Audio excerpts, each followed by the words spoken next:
If you haven't re-registered, you're now illegal and subject to deportation. Right. And Minister, the government, in my mind, did a fantastic job in trying to handle the pandemic, but it came at a cost. And the cost is for those nationals who are left outside of our borders. Why is it even at this time that the government has not changed its approach to treating with its own nationals to get them home?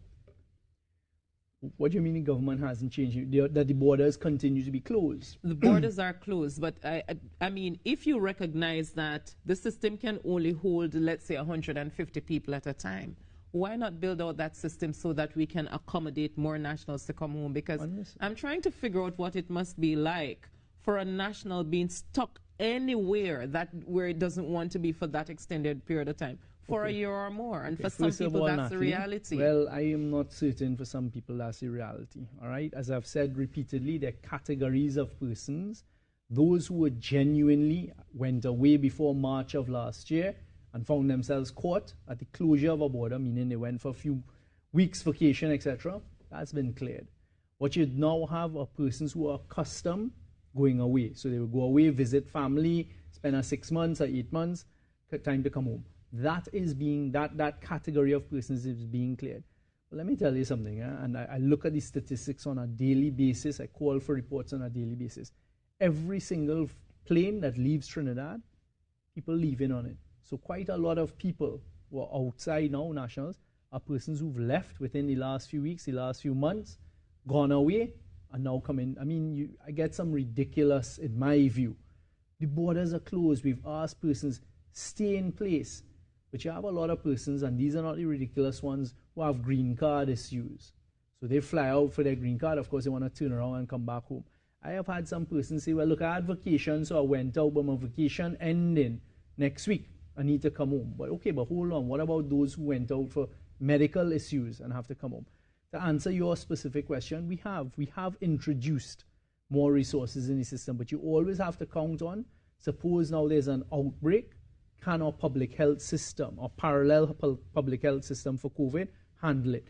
So if you have 600 persons who have come home to be quarantined, God forbid something breaks out, those 600 is the super variant, etc. Can that now can those persons move into a public health care system, the parallel system, without collapsing it, understanding? I mean, right now we're seeing a little bit of an uptick with the numbers in the past few days, all right, of persons testing positive for COVID. So these are the balancing factors, and we're not unique in that. You look at what's going on in Australia, for example, the almighty Australia. They have a similar system, and it's the same type of strain. The difference is everybody coming home has to pay for quarantine. We still have state quarantine where some persons don't have to pay for it, but we've added on facilities where people can pay for quarantine, state supervised quarantine. We've expanded it, the flights have increased, etc. But you're also dealing with the danger of the various variants that exist out there, etc. I have spoken to people who have been outside and come back, and they say that the system that's in place is very cumbersome, it's very bureaucratic, it's very discouraging. It's almost as if the government doesn't want them to come back home. Well, that's not true. And I mean, the online system is up and running now for the last few months. It's much more efficient. But the numbers you're still seeing, because a lot of those persons are persons on planes who've jumped, left within the last few weeks, and now want to turn around and come home. So the clearance, as you're clearing, more being added to the line and the queue. And right now, it is a pillar of our COVID response and how we're dealing with COVID.